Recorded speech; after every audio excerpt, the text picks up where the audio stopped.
All right, guys, January 27th, like I said, this is the time of the year where people are starting to water down their goals, just disconnect from their goals, and really starting to get into those same cycles and traps that we normally fall into. So what we want to do is we want to recognize, we want to separate ourselves from the crowd, and we want to be that person that aggressively goes after our goals each and every day, knowing the compounding effect of what we do, our daily habits, is going to create the outcomes, good, bad, or ugly, at the end result.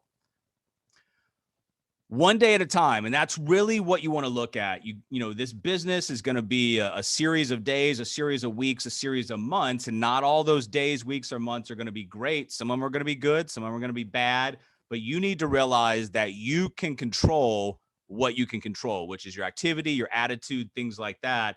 And like I said, last week we did start the first week of a multi-week series on lead generation through advertising, personal contact, online events, and referrals.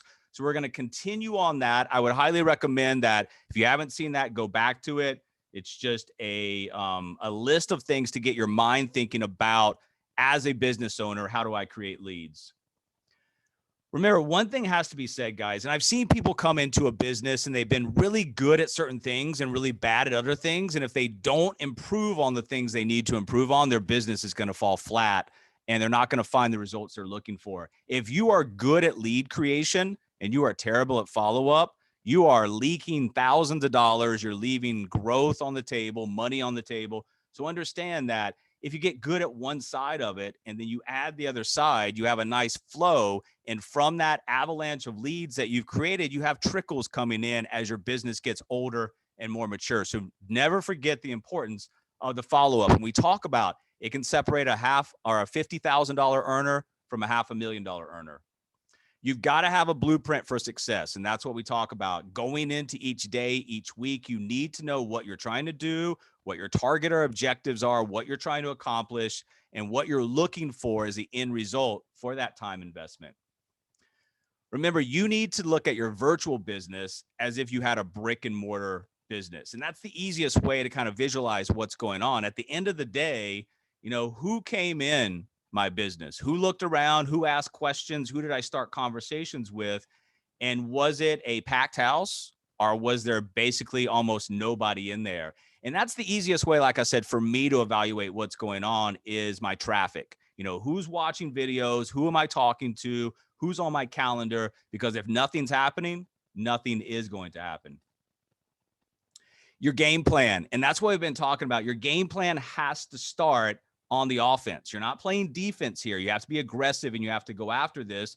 Your game plan really consists of a marketing plan depending on where you are in terms of finances, in terms of, where you are in the cycle of this business opportunity, just starting, or have you been here a while? That's going to make a determining factor on how you market, how you create lead generation. But like I said, if there's nothing coming in the front door or the top of the funnel, you're in trouble. And that's the first thing that you have to correct.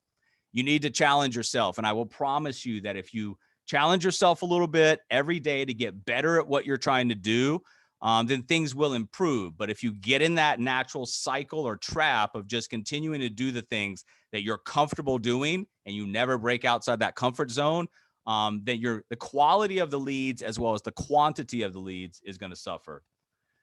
We talked about this a little bit last week. If you are a business owner, which you are, then you can create lead generation however you want to, whatever you're comfortable doing in the beginning, and then what you're uncomfortable doing as you go forward is going to create leads. But I've talked to you guys about this in the past. This is the era of big data. You can find anything you want on a lot of different types of people. It's out there. This is the golden age of the entrepreneur, but you have to understand what you're trying to do, how you're going to do it, and why you're going to do it for your business so you can, digest that yourself and articulate that into the marketplace. One of the things that you guys have to understand for yourself and your partners is the natural order of the way this business builds out. You're going to create lead generation from business growth. And we were talking before we came on the meeting today, and David was talking about, how one of our product sales leads to more inside the same family because we're solving problems, guys. We're solving problems that people have with a real solution that works. So no matter if you're going out in the cold market, no matter if you're going into social media marketing, the natural occurrence of what's happening there is you create leads. If you do a good job on the client side, you do a good job on the partner side. Like I said, the natural occurrence is going to be warm market lead generation on the client side. Who else do you know that you care about that needs to know this information? That should open up some more opportunity. On the partner side, they really believe in this business, which they have to coming in. If the person coming in your business does not believe that we're solving big problems that are very necessary in today's society, they're not going to tap into any type of a market because they have to believe in what we're doing first. And that's one of the things that we're going to talk about today is make sure that you guys understand how you approach different markets is going to impact what you get out of those markets. So warm market lead generation. First thing is, if your partner coming in doesn't want to tap into the warm market, they either don't understand how to do it or they don't believe in what we're doing enough. First part of that, not knowing how to do that, we can teach. Not believing in what we do is going to be an Achilles heel for being able to build a business. I'm fully obsessed with teaching people how money works and solving these issues so I feel confident I can go out from a power position and let people know, hey, I have solutions to problems that I know you're experiencing right now. Let's talk. And we give free education, free assessments, all of these things to find out what their situation actually looks like.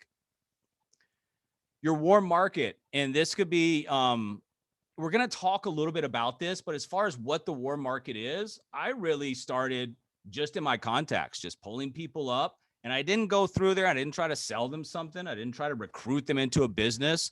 I tried to educate them on what I was doing, why, my personal vision, why I do what I do, and then the company mission, why the company does what it does. And you'll be able to extract way more out of these closer knit markets that you have relationships with when you approach it that way.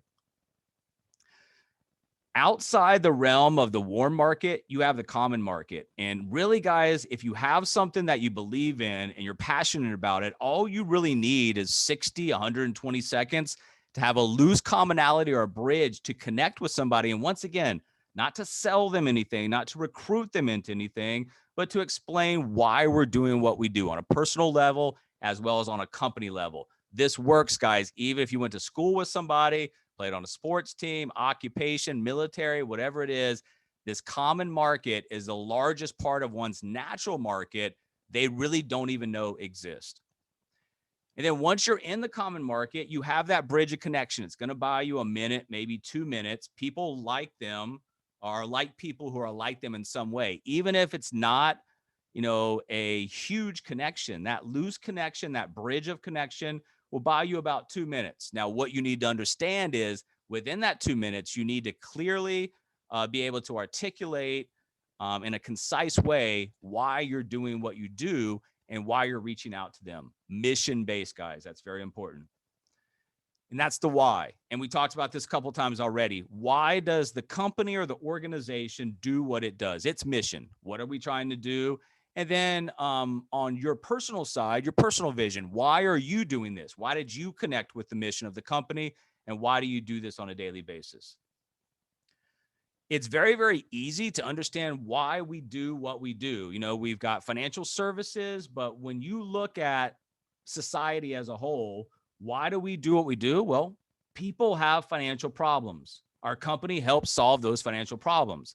That's pretty easy. Number one, people understand that people are having financial problems. And number two, if you come with solutions, that's going to build interest. The business or the product or both does, a lot of things for the marketplace. Education comes to both partners and clients. And realistically, guys, it comes down to two things. You need to understand what your market is, who you're talking to, and then what your message is. Remember, if you're constantly out there pitching, recruiting, selling, it's going to fall on deaf ears. If you're constantly out there doing the things that we ask you to do, which is just open conversations, ask questions, and make sure people understand about your vision and your mission, things work out a lot easier and the conversations are a lot better. And they're not as rigid going in. There's no hidden agenda. There's no predetermined outcomes that you're looking for. You're just talking to people. And you're leading them to the next action step. So remember, if you have a relationship in the warm market or you're going to the common market and people are understanding what you're doing, there's building some interest in there to possibly help you in one or more areas or ways, You cannot just end the conversation. Every conversation has to have a target or objective. And when that has been established on both sides in terms of they understand what you're doing, you have to lead them to the action step based on what that conversation really entails. Are they looking at this as a business? Are they looking at it from the client side? Are they looking at a referral or a networking opportunity with you? Always, always, always, you have to direct the next action step, because if you don't, then that conversation just drifts away and there's really no reason for them or you to follow up, because you basically ended the conversation without taking it to the next step. Another thing that we have to realize, guys, is there's a difference between marketing and networking. Marketing, if you're out there, if you're running ads or something and you're looking for a defined result there, well, that's fine. But most of what I do, if it's not direct advertising and marketing, I network. And I find that's way easier. And I've told you guys that if you just get in the habit of asking questions, sitting back, writing notes, people are going to talk and you're going to be able to uncover information, problems that give you an entry point for solutions and action steps. And once again, networking, you don't know what's going to come out of that conversation. Many different things can come out. And we're going to go more into this in the coming weeks, but understand that it takes the pressure off of you if you start to learn how to network and just talk to people. Networking really starts to uncover dedicated distribution partners. If somebody's already finding success in another industry, but they're an entrepreneur, trust me, a lot of people are still hungry for more. And when they understand, entrepreneurs especially, how solving big problems comes with big rewards, they understand the magnitude of the problem and the solution in terms of smart technology.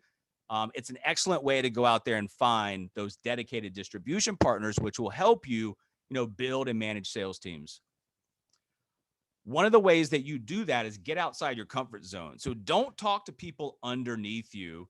Learn how to talk to people that might intimidate you, might be more successful, might have better track record of success than you. Because once you get out of that comfort zone and start to operate there, it becomes easier. And guess what? When you upgrade your network, you're going to upgrade your business, you're going to upgrade your revenue, and you're going to upgrade your income. So all of this that may feel very tough and uncomfortable in the beginning is geared around getting you outside of the comfort zone for growth.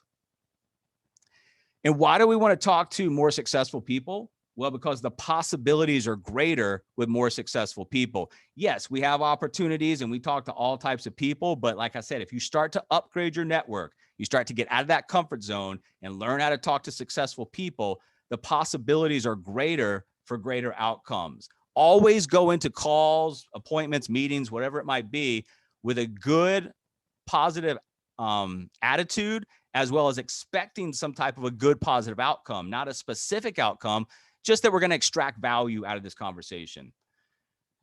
Especially right now, guys, people on the move, money on the move. People are looking for control, peace of mind. People are looking for alternate ways to get them where they want to go in life. And depending on what they're looking to do and how they're looking to get there, we might be able to help them. Be curious and ask questions in some of these markets, when you're networking with people. That's really all you have to do. I tell you guys, networking a lot is like blind dates. You just have to ask questions, let them talk, write down some stuff, ask them to explain or go further into some of those details. It's going to give you everything you need to know. Don't be nervous. Don't think you have to dominate the conversation. If you are dominating the conversation, that's a problem. On most of the networking, I try to talk about 30% of the time and let them have the rest of the 70%, knowing if I get my questions answered, I get what I want out of the conversation anyway. And then ultimately, you've got to, like a poker player, when you sit down at the table, you got to start connecting the dots. You got to read the situation. You got to read what's going on. You got to hear what they're telling you. And if you're able to help them in one or more ways, you've got to be able to interject that and come into the conversation in a way that makes sense for them. Once again, if you have established some type of a motivating factor, a pain point for them, and you can help them get there or avoid getting there, you need to connect the dots and help them understand how you fit in to that conversation and fit into that goal. You got to frame your conversations, guys. In lead generation, you have to tell people what's happening, because one of two things is going to happen. They're going to fall in line and do exactly what you're asking them to do, which is great, or they're going to give you a reason why they can't. And in many times, if somebody can't follow the rules of engagement or what you're trying to do, that means that you can cut that off earlier and not spend so much time with them and have that additional time that you saved to reinvest in another conversation that may be more beneficial for both parties. So we are ultimately out there when we're talking to people, we're looking for someone or person who has a reason to do something. I know that's kind of a blanketed statement, but if you think about it, it makes sense. I'm looking for someone who has a reason to do something, whether it's a client or a partner. That's what I'm looking for. And then I'm able to understand and explain, why are we expanding? If you're solving big problems and we're not manufacturing the demand and we're just letting people know the solution exists, we're expanding because we need to get this product and service and education in front of the amount of people that we do. We need help with the growth we're experiencing now, as well as the anticipated growth in the future. Ask for referrals. And, this is something, whether it's whether you're dealing with a client, whether you're networking, and maybe it's not an opportunity for both sides to come together in a direct relationship, ask for referrals. How can you help them? How can they help you? Remember, business owners, entrepreneurs, self-employed, they're always looking for ways to increase their business. That's part of networking. What can you guys do for each other to form a mutually beneficial relationship? And then finally, set up the conversation to lead to a yes result. Remember, not yes on forcing the issue on the backside client or partner, but set up, a conversation that leads to getting stuff out, information, eyes on your assets. That creates follow-up and additional communication. You've got to create excitement. People fear money. There's all types of business opportunities out there right now. People naturally, from the course of this online experience over the last several years, with so many, not reputable companies popping up, not reputable or legitimate businesses popping up, you've got to be able to create some excitement because, like I said, clients, they're going to fear money and people are naturally skeptical about business opportunities. So you need to be factual, but you also need to create some excitement because your excitement or lack of excitement is going to be felt on the other side. People are going to buy into you or not buy into you. You remember, you're the brand. And ultimately, what you want to do on lead generation is you want to open, continue, and direct conversations. Somebody on that phone, and you don't have to know the most, you just got to be the most confident, is going to follow this structure. It's got to be you. If it's the other side and you lose control, you're in trouble. So you need to learn how to open conversations, build rapport, trust, credibility, continue that conversation mainly through pointed questions that you want to ask, and then direct them to the next action step based on what the conversation actually entailed. Words are very, very, very important. Sometimes not saying words is important, just listening. Sometimes not being too wordy or using financial jargon is very, very important. So you need to find something that works for you and your personality and then not deviate from it. If it works for you, use it until it doesn't work. Sometimes things get stale and you have to come back and kind of reevaluate and edit some things, but ultimately understand that words are very, very, very powerful in what you say. One of the ways that, if you're looking at the warm market, the common market, networking, one of the things that you're going to have to understand is that first few words you say, you've got to get most people to be either in agreement or disagreement with what you're saying. Because if 90% of the people come through and they're agreeing or disagreeing with what you say, think about, circulating around, Billy Mays here. You got to start on the boardwalks. It is very, very tough to get people stopping on a boardwalk. You have to ask these kind of questions that will gather a crowd to allow you to get the rest of the information. So remember, as you're marketing, as you're talking to people, understand what we do and understand that some of the words you lead with are going to attract people or push people away very quickly. What motivates your audience? So when you're looking at, all of these type of lead generation or marketing ideas, two things: pleasure, feel good, or avoiding pain. Most of the time, avoiding pain is a stronger motivating factor. It's the carrot versus the stick. All you're trying to do is look for a motivating factor or a pain point that you can help solve. You go in with the solution and the action step. You get what you negotiate. This is something that we all have to get better at, because if you're dealing with a higher quality network or a higher caliber of prospect, you need to negotiate with them.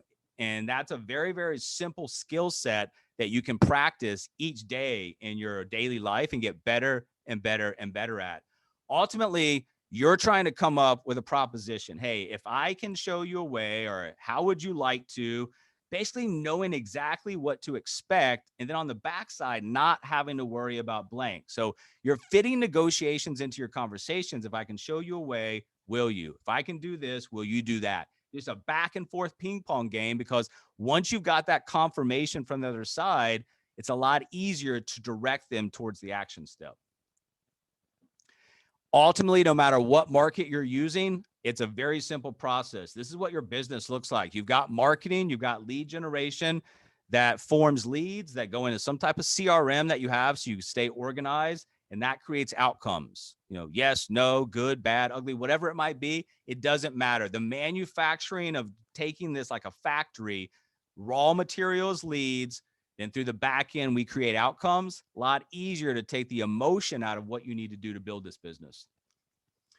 Remember, awareness creates interest. Interest can create decisions, and decisions create action steps. This is your factory on the front end. This is what you do. You create leads and you resolve leads. You create leads and you resolve leads. That's all you've got to worry about.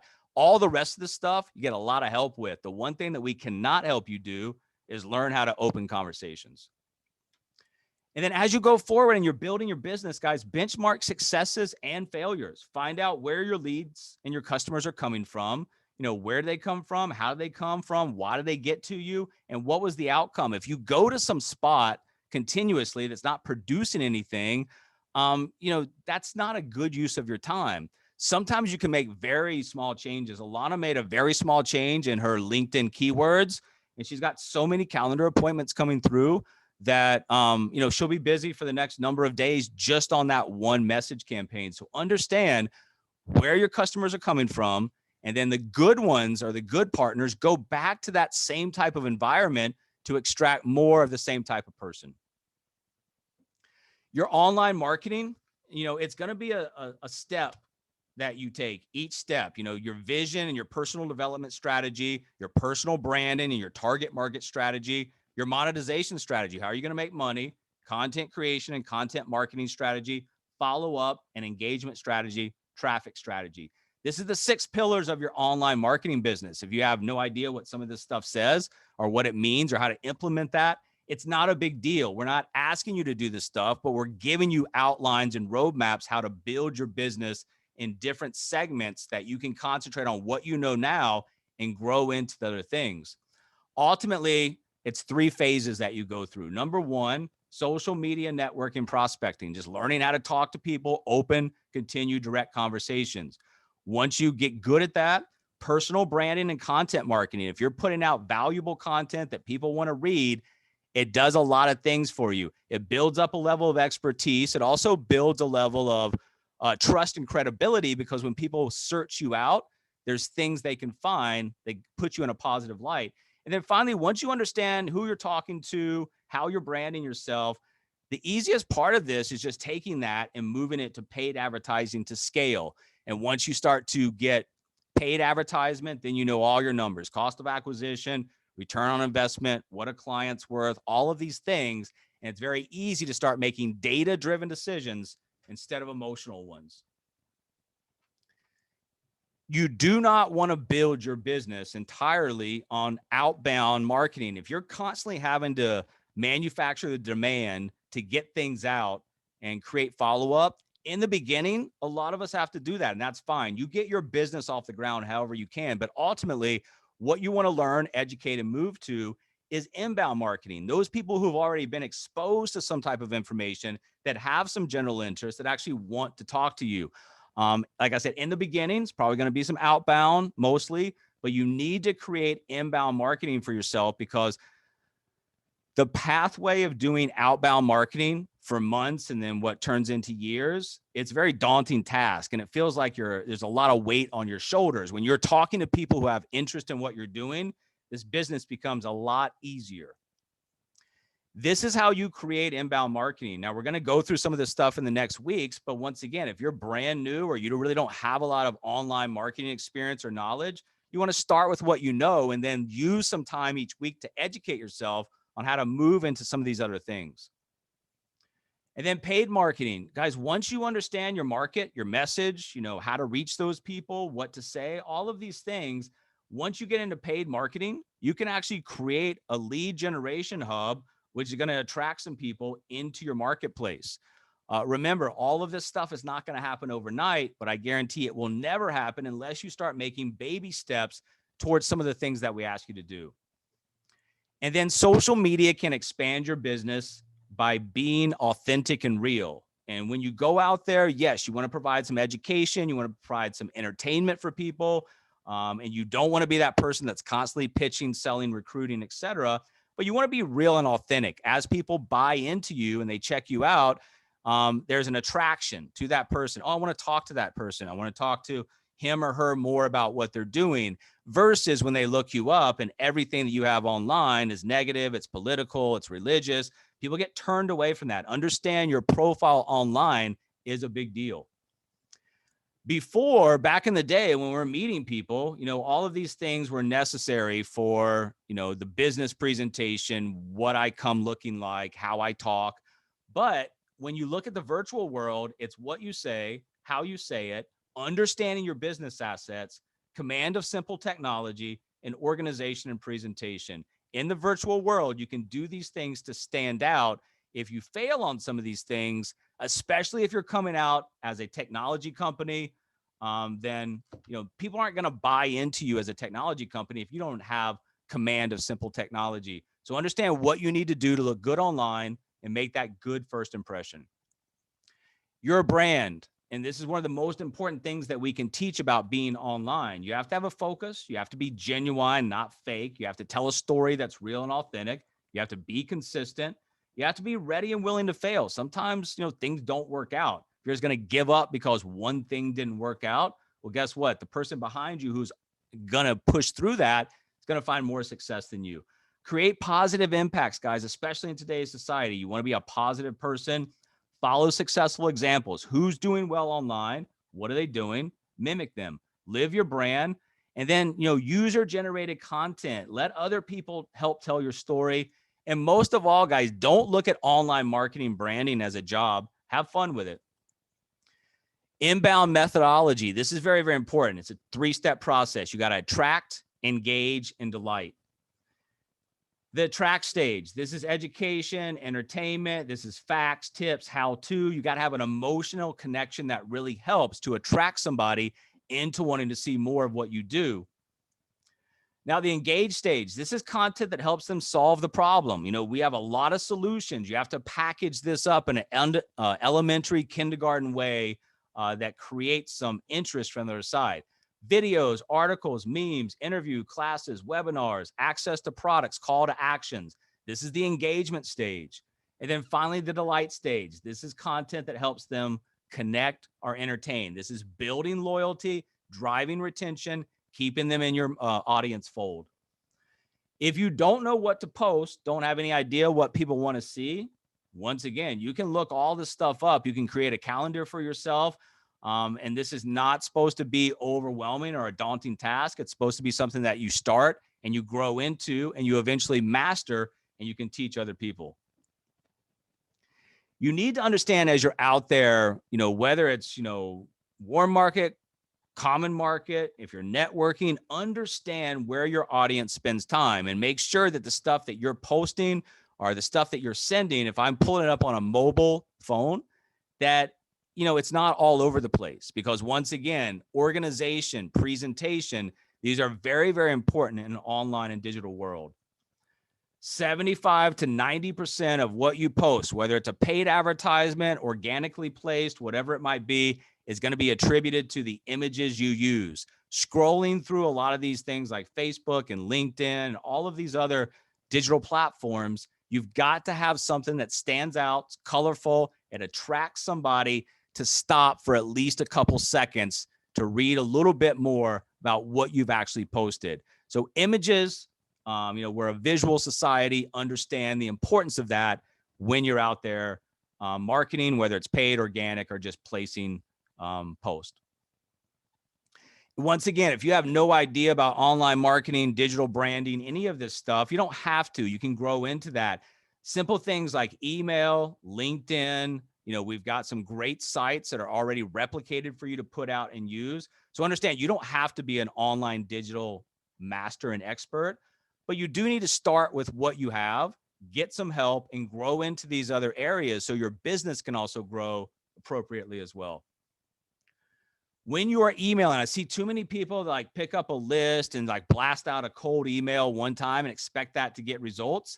If you just get a list and blast out a cold email, there's going to be next to a 0% response. What you have to understand is that email campaigns are designed to continue to get you in front of that person and continue to get that person information they hopefully will find valuable, informational, educational, entertainment, whatever it might be that keeps them tuned in and looking out for more of your information. Subject line matters. If your subject line is terrible, doesn't matter how great that email is, they're never going to open it.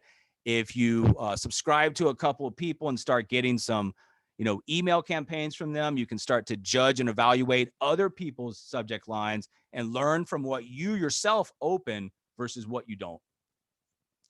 There's a cold market myth out there that, you can't use cold market to build your business. Now, cold market, you can go in and you can struggle, you can work hard and not get any results. So the cold market myth that we're talking about today is understanding who you want to work with on the client, on the partner side. Quit working with just anyone. When you dial in and you actually own your niche and you find your ideal client and make them your priority, it's easier to find them. It's easier to develop that message, easier to communicate with them, and it's easier to run your business. If you concentrate on one type of person, there's going to be natural diversification by bringing people into your organization that open up their own markets. One of the cold market myths that I think that, it's a combination of online and cold market. I mean, you can start with a search engine like we talked about. This is the era of big data, and you can do the research and find out a lot about your persona on the client side, the partner side. Online directories are everywhere. Realtors and insurance agents, CPAs, all types of people that want to be found. Their information is online. And you have to understand, just like we try to advertise our business, other entrepreneurs and self-employed people advertise their business. So what does that mean? Well, they're able to be found, and you can communicate with these people in different ways. But understand, it goes right back to what we're talking about, my market and my message. Once you've got that dialed in, finding your market with the effective message, not that hard. If like I love dealing with small business, self-employed entrepreneurs, if this is your persona, developing client-based marketing and meaningful relationships should be a goal of yours every day. And that's networking with self-employed, networking with entrepreneurs, getting to know them a little bit, figure out how you can help them, how they can help you, form that mutually beneficial relationship, whether it's direct or indirect. Going to Google and finding, industries with the most small business. The reason that we do this is because small business entrepreneurs, self-employed, they need the most help. Why is that? It's because 70% of the small businesses out there are owned and operated by a single person. I'm sure some of you guys, including myself, have been in that situation before. And what you have to understand is when you're wearing every hat, it becomes almost impossible to get everything you need done in a way that's going to be beneficial for your back end. Remember, all of these things are the responsibility of the self-employed. One of the things that we can hone in on is debt elimination, retirement, cash flow.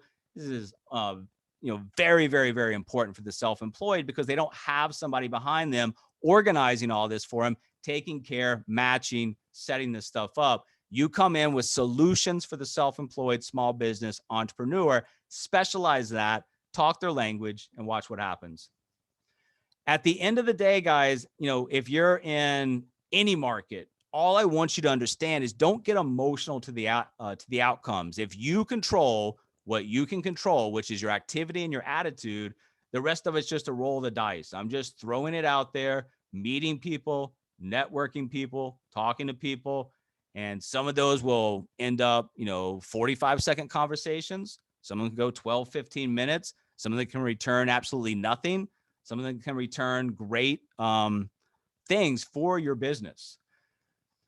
Coming next week, guys, what I wanted to do today is I wanted to come off last week where we gave a bunch of ideas about lead generation and then kind of incorporate this week to help you understand, okay, when I'm going into those different types of lead generation or marketing ideas, how do I approach? And when you approach the warm market, you approach the common market, it's a lot easier to come from a mission standpoint, why you do what you do, why the company does what it does, what we're trying to accomplish, and get people behind the mission to help you build your business. When you go out there talking to other people, I think it's easier to network. And when you network and just have conversations, ask questions, takes all the stress and the pressure off of you. Next week, we're going to really start diving into online marketing, email marketing, social media, all of these things that we talked about last week and a little bit more this week. We're going to go to the exact details of how we approach people, what we say, and what we're expecting as an end result. So I hope this was a good follow-up from last week. If you guys have any questions, obviously, we're always here to help you with your business.